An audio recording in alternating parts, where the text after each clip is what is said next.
200 years ago, there was a night when thousands of stars began falling like rain from the sky.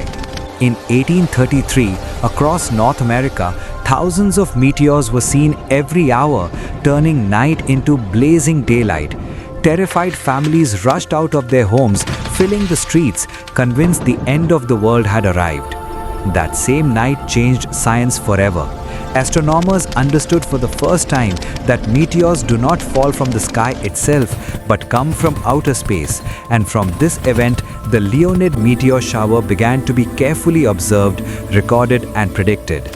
It became the starting point of evidence-based astronomy, where observation, data, and patterns replaced fear and superstition.